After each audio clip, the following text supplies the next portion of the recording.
जून 2016 को गुजरात के diamond city कहे जाने वाले शहर सूरत के प्लस पार्ले पॉइंट इलाके की सर्जन सोसाइटी में फ्लैट नंबर 55A में जरीवाला फैमिली रहती थी। दिशीत जरीवाला सूरत के सबसे बड़े कपड़ा व्यापारियों में से एक माने जाते थे। कटरगम नामक जगह पर उनका खुद का एक टेक्सटाइल भी था। दिशीत जरीवाला 26 साल की उम्र में ही अच्छे खासे मुकाम तक पहुंच गए थे। साथ ही उनकी शादी भी हो चुकी थी। उनकी पत्नी का नाम वेल्सी था। उन दोनों की 1.5 साल की एक बेटी भी थी। दिशीत की जिंदगी में सब कुछ सही चल रहा था, लेकिन फिर 27 जून 2016 को दिशीत अपनी पत्नी वेल्सी और बेटी को साथ लेकर सूरत में अपने किसी रिश्तेदार के घर पहुंचे, क्योंकि वहां पर उनका डिनर का प्लान था। डिनर करने के बाद रात 9:45 के आसपास दिशीत जरीवाला अपनी पत्नी और बेटी के साथ अपने घर वापस आ गए। दिशीत ने कार पार्किंग में पार्क की और फिर सभी लोग फर्स्ट फ्लोर पर चले गए, क्योंकि नीचे ग्राउंड फ्लोर पर पार्किंग एरिया था, इसलिए सभी लोग फर्स्ट फ्लोर और सेकंड फ्लोर पर ही रहते थे। फर्स्ट फ्लोर पर अपने घर में आने के बाद दिशीत ने अपनी पत्नी वेल्सी से कहा कि मैंने पार्किंग की लाइट खुली छोड़ दी है, मैं उसे बंद करके आता हूँ। इसके बाद दिशीत नीचे चले गए, लेकिन काफी समय गुजर जाने के बाद भी वो लौट कर नहीं आते। वेल्सी ने उन्हें आवाज लगाई तो दिशीत ने कहा कि मैं अभी आ रहा हूँ, लेकिन 10 मिनट बीत जाने के बाद भी दिशीत वापस नहीं आए। इसके बाद वेल्सी अपनी बेटी को सुलाती है और खुद भी नीचे जाने का फैसला करती है, लेकिन जैसे ही वेल्सी ने दरवाजा खोला तो उसके सामने मास्क लगाए और हाथों में ग्लव्स पहने 3 बदमाश दिशीत के गले पर चाकू रखकर सीढ़ियों से ऊपर आ रहे थे। ये देखकर वेल्सी की हालत खराब हो गई। इसके बाद वो तीनों बदमाश दिशीत को लेकर उसके बेडरूम में जाते हैं। फिर उनमें से एक बदमाश दिशीत के गले पर चाकू रखकर खड़ा हो गया और बाकी के 2 बदमाश घर को लूटना शुरू कर देते हैं। घर का कीमती सामान, घर में रखा केश और गहने, वो सब कुछ लूट रहे थे। क्योंकि दिशीत और वेल्सी भी उस समय किसी रिश्तेदार के घर डिनर करके लौटे थे, इसलिए वेल्सी ने भी काफी गहने पहन रखे थे। उन बदमाशों ने वेल्सी के गहने उतारकर वेल्सी से कहा कि अपनी बेटी को उठाओ और चुपचाप बाथरूम के अंदर चलो। वेल्सी ने ऐसा ही किया। उसने बेटी को उठाया और बाथरूम में चली गई। इसके बाद उन बदमाशों ने बाथरूम का दरवाजा बाहर से बंद कर दिया। घंटों तक बाथरूम में बंद रहने के बाद वेल्सी को एहसास हुआ कि शायद बदमाश चले गए हैं, क्योंकि अब कोई आहट या आवाज सुनाई नहीं दे रही थी। इसके बाद रात करीब 11:30 बजे के आसपास वेल्सी ने बाथरूम में लगी कांच की खिड़की तोड़ी और फिर बाहर की ओर चिल्लाने लगी, क्योंकि उस इलाके के लोग दिशीत और वेल्सी को बहुत अच्छे से जानते थे। इसलिए जब कुछ पड़ोसियों ने वेल्सी की आवाज सुनी तो वो लोग भागते हुए घर की ओर आते हैं। घर के सारे दरवाजे खुले हुए थे। जैसे ही पड़ोस के लोग फर्स्ट फ्लोर पर दिशीत के बेडरूम में पहुंचे तो उन्होंने देखा कि बेड पर दिशीत लेटा हुआ है। बेड पर चारों तरफ खून फैला हुआ था, साथ ही पूरा घर भी तहस नहस था। ये सब देखकर पड़ोसियों की भी हालत खराब हो गई। इसके बाद पड़ोसियों ने इस घटना की सूचना पुलिस को दे दी और थोड़ी ही देर में पुलिस भी मौके पर पहुंच गई। घर में एंटर होते ही पुलिस वालों ने भी देखा कि घर का सारा सामान बिखरा पड़ा है। घर के हर रूम की अलमारियों के दरवाजे खुले हुए थे। कई अलमारियों की तिजोरी भी खुली हुई थी, जिससे पहली नजर में यही लगता था कि ये लूटपाट का मामला है। इसके बाद पुलिस ने बेडरूम में पड़े दिशीत के शव को पोस्टमार्टम के लिए तुरंत हॉस्पिटल भिजवा दिया। साथ ही अज्ञात लोगों के खिलाफ कत्ल का केस दर्ज करके आगे की जांच शुरू कर दी, क्योंकि ये मामला सूरत के एक नामी बिजनेसमैन के कत्ल का था। इसलिए सुबह होते होते ये खबर पूरे इलाके में फैल गई। सुबह से ही न्यूज रिपोर्टर्स और कई व्यापारी लोगों का आना जाना शुरू हो गया था। इधर पुलिस भी जांच में जुटी थी, क्योंकि उस समय घर पर केवल 3 ही लोग मौजूद थे। एक दिशीत जिसका कत्ल हो गया था, दूसरी वेल्सी जो रात से ही लगातार रोए जा रही थी, वो बीच बीच में बेहोश भी हो जाती थी, उसके आंसू रुकने का नाम नहीं ले रहे थे। तीसरी उनकी 1.5 साल की बेटी थी। अब वो मासूम बच्ची तो इस घटना के बारे में कुछ नहीं बता सकती थी, यानी अब वेल्सी ही इकलौती चश्मदीद गवाह थी जो ये बता सकती थी कि आखिर उस रात क्या हुआ था। लेकिन वेल्सी का तो पहले ही रो रो कर बुरा हाल था। उसकी हालत ऐसी नहीं थी कि उससे पूछताछ की जा सके, इसलिए पुलिस ने उस समय वेल्सी से इस बारे में बात करना ठीक नहीं समझा। हालांकि घर में उनके अलावा दिशीत के माता पिता भी रहते थे, लेकिन वो लोग घूमने के लिए मॉरिशस गए हुए थे। इसके बाद पुलिस ने पड़ोसियों से भी पूछताछ की, लेकिन उनको भी कुछ अंदाजा नहीं था कि आखिर इस घर में क्या हुआ था। इसके बाद पुलिस ने आसपास लगे सीसीटीवी कैमरों को खंगालना शुरू किया। इसी दौरान पुलिस को एक अहम चीज पता चली। दरअसल वो लुटेरे दिशीत के घर से थोड़ी दूर किसी पड़ोसी के घर के कैमरे में कैद हो गए थे। उस फुटेज में साफ दिखाई दे रहा था कि दिशीत जरीवाला 9:46 पर अपनी कार से घर की ओर जा रहे थे। साथ ही एक ऑटो भी उनका पीछा करते हुए दिखाई दे रहा था। लेकिन जब दिशीत की गाड़ी घर की ओर चली गई तो वो ऑटो पीछे ही रुक गया। कुछ सेकंड तक ऑटो वहां पर रुका और फिर यू टर्न लेकर जिस तरफ से आया था वापस उसी तरफ चला जाता है। लेकिन कुछ मिनटों के बाद उसी रास्ते से 2 लोग दिशीत के घर की ओर जाते हुए दिखाई देते हैं। उनमें से एक के हाथ में बैग था जबकि दूसरा खाली हाथ था। कैमरे में वो लोग केवल पीछे से ही दिखाई दे रहे थे, जिसकी वजह से उनकी पहचान भी नहीं हो पाई थी। वो लोग 9:46 से 9:50 के बीच दिशीत के घर में घुसे थे और फिर 11:30 बजे के आसपास जिस गाड़ी से दिशीत अपने घर पर आया था वही गाड़ी घर से बाहर की ओर आती हुई दिखाई दी। क्योंकि दिशीत का तो कत्ल हो चुका था, इसलिए जाहिर सी बात है कि बदमाश ही उस गाड़ी को लेकर फरार हो गए थे। इसके बाद जब इस घटना को 2-3 दिन बीत गए और मामला थोड़ा शांत हुआ तो पुलिस फिर से दिशीत के घर जाती है। क्योंकि अब वेल्सी की हालत भी थोड़ी ठीक हो गई थी, इसलिए पुलिस ने वेल्सी से इस वारदात के बारे में पूछताछ करनी शुरू की। वेल्सी ने भी पुलिस को वही कहानी सुनाई जो मैंने आपको शुरू में बताई थी कि वो रिश्तेदार के यहाँ से डिनर करके अपने घर पहुंचे थे और जब दिशीत नीचे पार्किंग की लाइट बंद करने गए तो अचानक 3 बदमाश उनके गले पर चाकू रखकर घर में घुस गए। उन्होंने घर में लूटपाट की, साथ ही वेल्सी और उसकी बेटी को भी बाथरूम में बंद कर दिया। वेल्सी का कहना था कि इसके बाद क्या हुआ था उसे नहीं पता, क्योंकि उसे बाथरूम में बंद कर दिया गया था। लेकिन रिश्तेदारों और पड़ोसियों से पूछताछ के दौरान पुलिस को कई अजीब बातें पता चलती हैं। पहली ये कि जिस रात दिशीत का कत्ल हुआ था उस रात सूरत में उनका कोई भी रिश्तेदार मौजूद नहीं था। और सबसे बड़ी बात ये कि उस दिन दिशीत के माता पिता भी विदेश गए हुए थे।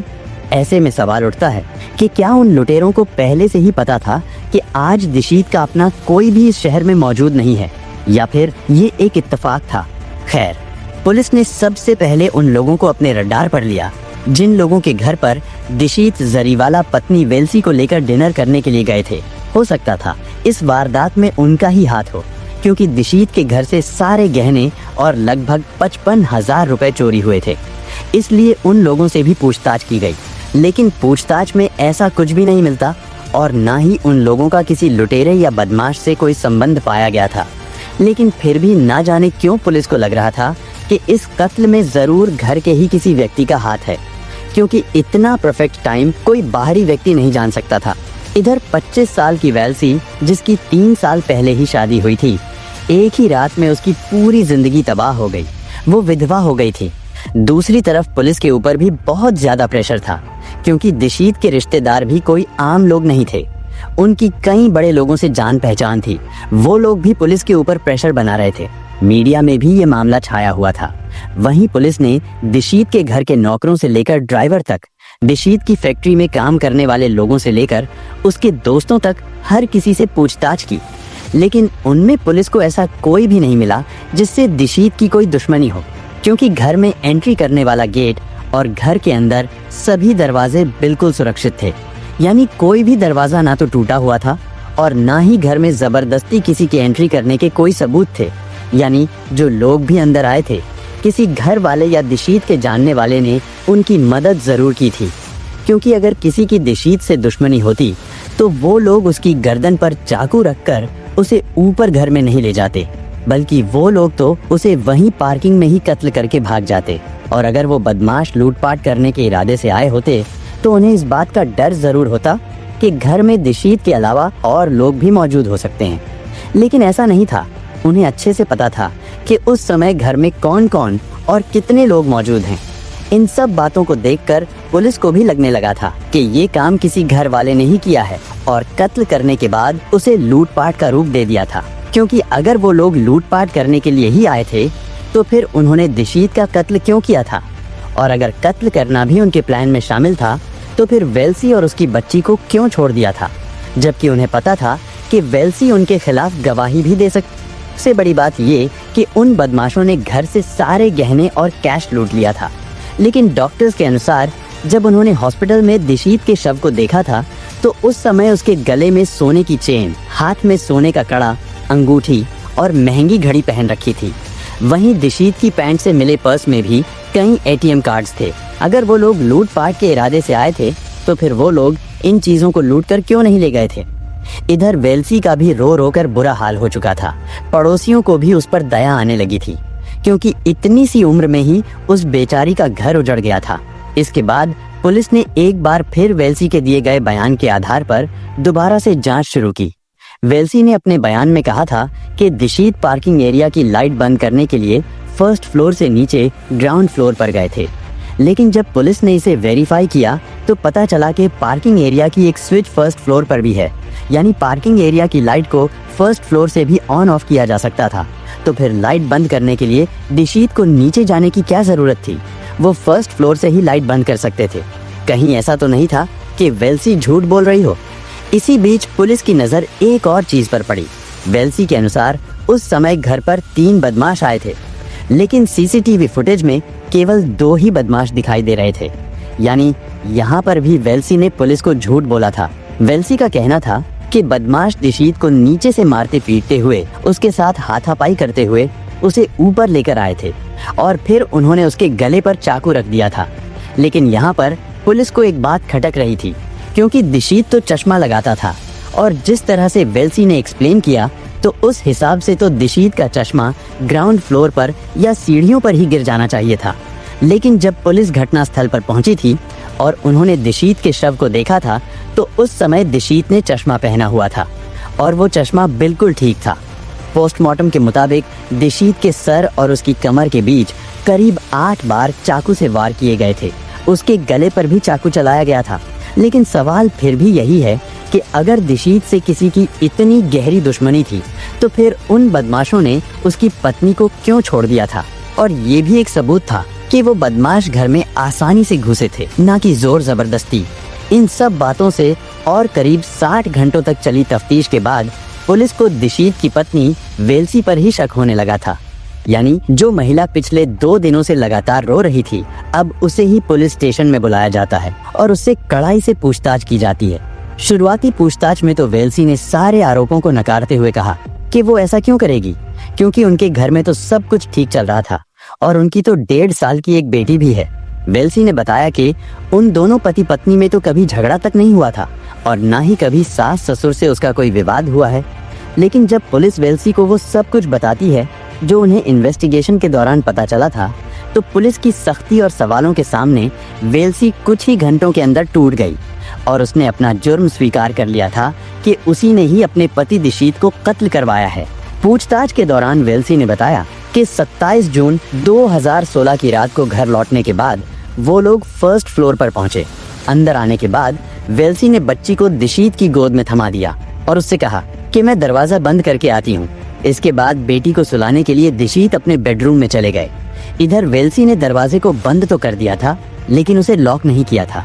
सीसीटीवी के अनुसार 9:46 पर दिशीत अपनी फैमिली के साथ घर पहुंचे थे और फिर 9:48 के आसपास 2 बदमाश उनके घर में आए। वो लोग सीधे बेडरूम में जाते हैं और जाते ही उन्होंने दिशीत पर हमला कर दिया। वेल्सी अपनी आंखों के सामने पति को मरता हुआ देख रही थी। वो लोग पूरी प्लानिंग के साथ आए थे। उनके हाथों में ग्लव्स थे, उन्होंने मास्क पहने हुए थे, उनके बैग में मिर्ची का पाउडर भी था। बेचारे दिशीत को तो विरोध करने का भी मौका नहीं मिला था। कत्ल करने के बाद उसने अपने सारे गहने उतारकर उन बदमाशों को दे दिए। वेल्सी ने घर के लॉकर में रखे सभी गहने और 55,000 रुपए भी दे दिए। साथ ही घर के सामान को इधर उधर बिखेरने में भी उसने उन बदमाशों की मदद की। दरअसल ये सारी चीजें पुलिस को गुमराह करने के लिए की जा रही थी, ताकि ये मामला कत्ल का नहीं बल्कि लूटपाट का लगे। लेकिन वेल्सी दिशीत के पहने हुए गहने उतारने भूल गई थी। घर की हालत पूरी तरह से बिगड़ने के बाद वेल्सी ने अपने पति की कार की चाबी उन बदमाशों को दे दी। इसके बाद वेल्सी खुद ही बाथरूम में जाकर खड़ी हो गई और उन बदमाशों से कहा कि तुम बाहर से दरवाजा लॉक कर दो। और फिर 11:30 बजे के आसपास वो दोनों बदमाश दिशीत की गाड़ी से फरार हो गए। हालांकि बाद में पुलिस ने दिशीत की गाड़ी को डुमास रोड से बरामद कर लिया था। इधर वेल्सी के दिए गए बयान के आधार पर उन बदमाशों को भी अरेस्ट कर लिया गया था। उनमें मुख्य आरोपी का नाम था सुकेतु मोदी उर्फ सनी और दूसरा उसका ड्राइवर धीरेन्द्र सिंह चौहान था। लेकिन अब सवाल आता है कि आखिर उन दोनों बदमाशों से वेल्सी का ऐसा क्या रिश्ता था जिसकी वजह से उन तीनों ने मिलकर दिशीत को कत्ल कर दिया था। दरअसल इस कहानी की शुरुआत वेल्सी और दिशीत की शादी से पहले हुई थी। वेल्सी और सुकेतु एक दूसरे से बहुत प्यार करते थे, लेकिन उनकी शादी नहीं हो सकती थी और उसकी वजह ये थी कि वो दोनों दूर के रिश्तेदार थे। एक तरह से वो दोनों कजिन्स थे, इसलिए उनकी शादी हो पाना मुमकिन नहीं था। हालांकि उन्होंने इस शादी के बारे में अपने घर वालों से भी बात की थी, लेकिन उन दोनों के घर वाले नहीं मानते हैं। इधर वेल्सी के परिवार वालों को ये डर सताने लगा था कि कहीं उनकी बेटी वेल्सी भाग ना जाए, इसलिए उन्होंने जल्दी ही दिशीत नाम के लड़के से जनवरी 2013 में वेल्सी की शादी कर दी। उनकी शादी बड़ी धूमधाम से की गई थी। वेल्सी के परिवार वालों को लगा कि शादी के बंधन में बंधने के बाद शायद वेल्सी पुराने रिश्तों को भूल जाएगी, और काफी हद तक ऐसा होता भी है। शादी के बाद वेल्सी धीरे धीरे अपने पुराने प्यार को भूल गई थी। सब कुछ ठीक चल रहा था। दिशीत भी अपनी पत्नी से बहुत प्यार करता था। उनके एक बेटी भी हो गई थी। वेल्सी घर गृहस्थी को भी अच्छे से संभाल रही थी। धीरे धीरे उनकी शादी को 2.5 साल बीत गए, लेकिन फिर 2016 के शुरुआती दिनों में वेल्सी और सुकेतु की अपने किसी फैमिली फंक्शन के दौरान फिर से मुलाकात हो गई। क्योंकि वो दोनों पहले से ही रिश्तेदार थे, इसलिए एक दूसरे को अच्छी तरह से जानते भी थे। इस मुलाकात के दौरान फिर से उन दोनों का पुराना प्यार जागने लगा। हालांकि वेल्सी की शादी के बाद सुकेतु के घर वालों ने भी उसकी शादी करा दी थी, लेकिन सुकेतु और उसकी पत्नी के बीच रिश्ते कुछ ठीक नहीं थे। क्योंकि इस घटना से कुछ दिन पहले भी सुकेतु की पत्नी किसी झगड़े के कारण अपने मायके चली गई थी। जब वेल्सी और सुकेतु इस घटना से 5 महीने पहले मिले थे तो उनकी पुरानी यादें फिर ताज़ा हो गई। उन्होंने एक दूसरे के साथ नंबर शेयर किए और व्हाट्सएप पर चैटिंग करना शुरू कर दी, और जब भी उन्हें मौका मिलता था तो वो होटल्स में भी मिलते थे। यानी वो दोनों फिर से अपने पुराने रिलेशन में आ गए थे। वेल्सी ये भूल गई थी कि उसकी शादी हो चुकी है और उसकी एक बेटी भी है। इसके बाद उन दोनों में फिर से एक होने की चाहत पैदा होती है। हालांकि अगर वेल्सी चाहती तो दिशीत को डिवोर्स देकर भी सुकेतु से शादी कर सकती थी, लेकिन उसने ऐसा नहीं किया क्योंकि उसे डर था कि ऐसा करने से समाज में उसकी बड़ी बदनामी होगी। साथ ही वेल्सी दिशीत की प्रॉपर्टी से भी हाथ नहीं धोना चाहती थी। वेल्सी को अपना पुराना प्यार सुकेतु भी चाहिए था और अपने पति की प्रॉपर्टी भी, यही सोचकर कि दोनों चीजें एक साथ कैसे हासिल की जाए। वेल्सी और सुकेतु ने दिशीत को रास्ते से हटाने का प्लान बनाया। पहले तो ये तय किया गया कि किराए के बदमाशों को बुलाकर दीक्षित का कत्ल कराया जाएगा, लेकिन फिर उन्हें लगा कि अगर वो पकड़े गए तो उनका भांडा फूट जाएगा। इसके बाद सुकेतु ने फैसला किया कि वो खुद ही दिशीत को अपने रास्ते से हटाएगा, लेकिन वो अकेला ऐसा नहीं कर सकता था, इसलिए उसने अपने ड्राइवर धीरेन्द्र सिंह चौहान को भी इस प्लान में शामिल कर लिया। कत्ल से 2 दिन पहले सुकेतु और धीरेन्द्र ने दिशीत के घर की रेकी भी की। उस इलाके में कत्ल करना आसान नहीं था, क्योंकि उस इलाके में लोगों की काफी चहल पहल रहती थी। दिशीत के घर पर भी अक्सर उसके रिश्तेदार आते जाते रहते थे। लेकिन फिर 24 जून 2016 को दिशीत के परिवार वाले मॉरिशस घूमने चले गए। इसके बाद 27 जून को इत्तेफाक से दिशीत के रिश्तेदार भी शहर से बाहर चले गए, और फिर उसी दिन दिशीत के कत्ल का प्लान बनाया गया। उस दिन वेल्सी पल पल की खबर अपने प्रेमी को दे रही थी। फिर 27 जून की रात को दिशीत को बड़ी ही बेरहमी से मौत के घाट उतार दिया गया। लेकिन दिशीत को या उसके परिवार को शादी से पहले या बाद में कभी ये पता ही नहीं चला था कि वेल्सी का पहले भी कोई प्रेम संबंध था। और कहीं ना कहीं इसमें वेल्सी के परिवार वालों की भी गलती थी, क्योंकि उन्होंने दिशीत और उसके परिवार से वेल्सी और सुकेतु के अफेयर वाली बात छिपाई थी। इसके बाद पुलिस ने सर्कमस्टेंशियल एविडेंस के साथ साथ और भी कई चीजें इकट्ठा की, जैसे दिशीत के घर के पास वाले उस होटल का सीसीटीवी फुटेज जिस होटल में सुकेतु और वेल्सी मिलते थे, उन दोनों की व्हाट्सएप चैटिंग, कॉल डिटेल्स, वारदात के दिन सुकेतु और धीरेन्द्र द्वारा पहने हुए कपड़े, ग्लव्स और मास्क जैसी कई चीजें इकट्ठा की।